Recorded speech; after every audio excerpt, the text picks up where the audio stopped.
101.7 FM, 710 Keel with Mike and McCarty, and I'm excited about our next guest, longtime friend of the program. You bet. And looking forward to talking with him about this landmark decision. Congressman Mike Johnson, good morning. Hey, good morning. And Mike, you are doing a great job, brother. We're so excited to hear your voice and hear this announcement.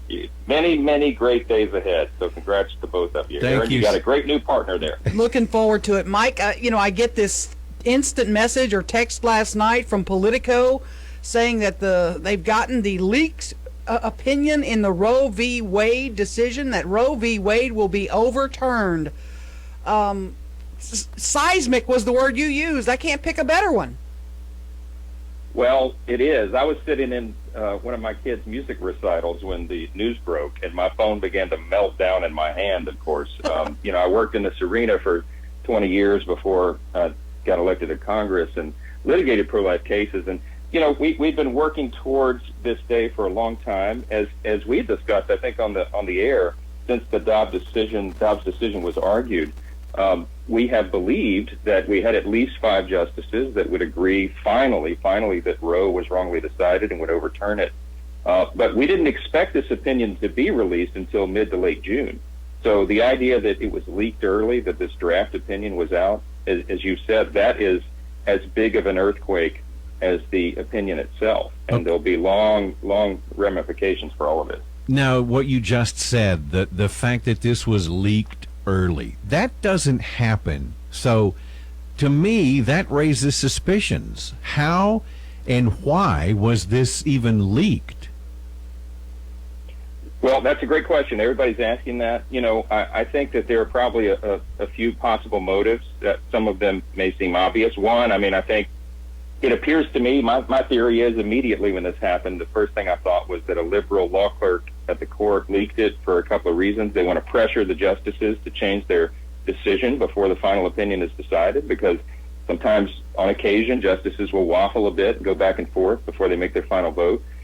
Maybe the radical left wants to pass a federal law to codify abortion rights. If they anticipate, as we all have, that Roe and Casey will be overturned, they may want to try to kind of jam through a federal law. We'll fight it at every turn, but maybe they want to turn up the pressure for that. And third, maybe they want to shake up the dynamics of the fall election. All the pollsters right, left, and center anticipate now we're going to have a red wave. We say a red tsunami election for all the reasons we know. And maybe this is a Hail Mary attempt to try to stir that up. But who knows? Whatever it is, it's a terrible, terrible precedent. They have breached a line that has never been breached in the 240, almost 46 years of our country's history. Yes.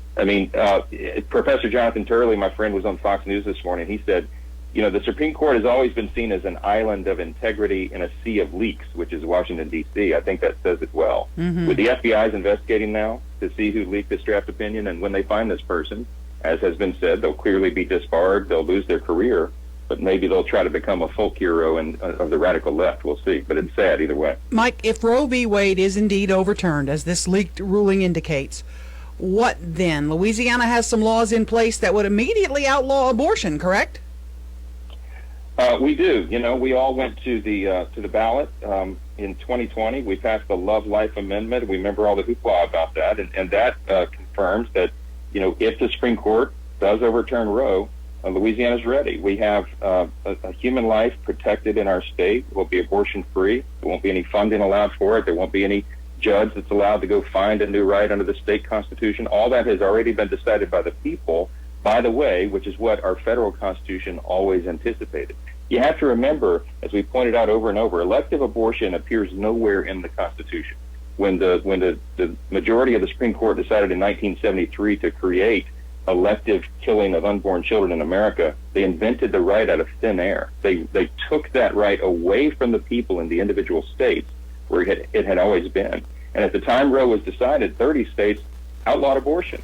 So now that decision will rightfully devolve again to the people in the states, and that's where it needs to be. You guys got to remember, this is the most anticipated, you'll know, the most anticipated, most important Supreme Court decision in 50 years. Mm-hmm. I was born in January of 1972, exactly a year before Roe.